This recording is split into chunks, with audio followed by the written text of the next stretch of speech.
এই যে ভিউয়ার্স, আমি জুসটা ব্লেন্ড করে নিয়েছি। দেখেন, আমি ঠেলে দেখাচ্ছি আপনাদের। হাই ভিউয়ার্স, আসসালামু আলাইকুম। সবাই কেমন আছেন? আশা করছি যে যেখানে আছেন ভালো আছেন, সুস্থ আছেন। আমরাও আলহামদুলিল্লাহ ভালো আছি, সুস্থ আছি। তো আজকে আমি যেহেতু আমার জন্য আবার পেঁপের জুস করছি, তো একটা দিদিভাই বলেছিল, আমার একটা ভিডিওতে দেখেছিল আমি পেঁপের জুস খাচ্ছি, তো বলল যে তোমার পেঁপের জুসটা তুমি কিভাবে করো সেটা একটু শেয়ার করো। আর এটা যেহেতু আমি আমার কি বলবো ডায়েটের জন্য করি বা হেলথের জন্য করি, ওই জন্য আমার মতো করেই আমি করি। আমি চিনি এবার আমি একটুও চিনি দিইনি, এবার আমি সামান্য একটু চিনি দিয়েছি। তাও এবার পেঁপেটা কিন্তু অনেক মিষ্টি আছে, বুঝে দিব আমি। আর এখানে 1 কাপ দুধ নিয়েছি, আর এখানে হচ্ছে এই যে দেখেন আছে হচ্ছে বিট লবণ। আমি নর্মাল লবণ ইউজ করব না। আর দিব টক দই, ওটা নিয়ে আসি। এই হচ্ছে দই, আর পেঁপে আরেকটু বড় বাটিতে নিলাম আমি। আসলে কম বেশি সবাই আমরা জুস বানাতে পারি, কম বেশি না, সবাই জুস বানাতে পারি, বরং আমার চেয়ে ভালো পারে আপুরা। আপনারা আমার চেয়ে অনেক ভালো পারেন। বাট যেহেতু ওই দিদি, মৌ দিদি, কেটস উইথ মৌ, এই চ্যানেলের মৌ দিদি, তো জানতে চেয়েছে যে রেহেনা তুমি শেয়ার করো ডিটেলসে একটু। আরও একটা রেসিপি আছে যেটা মৌ দিদি ডিটেলসে চেয়েছে, ওটাও দেবো এক সময়। আজকে যেহেতু এটা আমার জন্য করছি, সো এটা প্রথমেই শেয়ার করছি।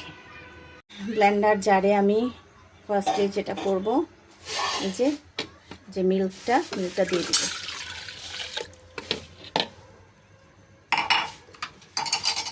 তারপরে দিয়ে দিব পেঁপেটা। আল্লাহ,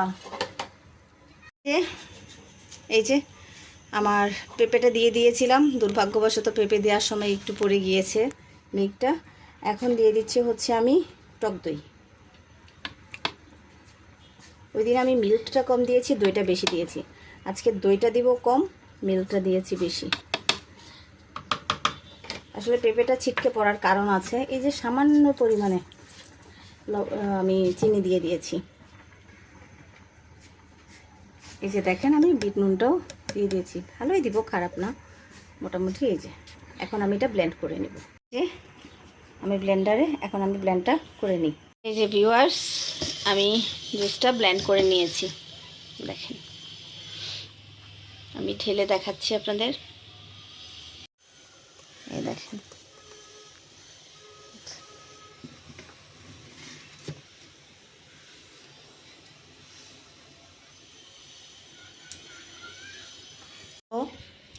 এই যে ভিউয়ার্স, আমার পেঁপের জুস ডান।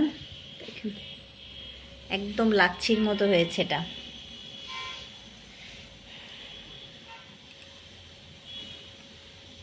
যারা মিষ্টি খেতে পছন্দ করেন তারা চিনি দিয়ে খাবেন।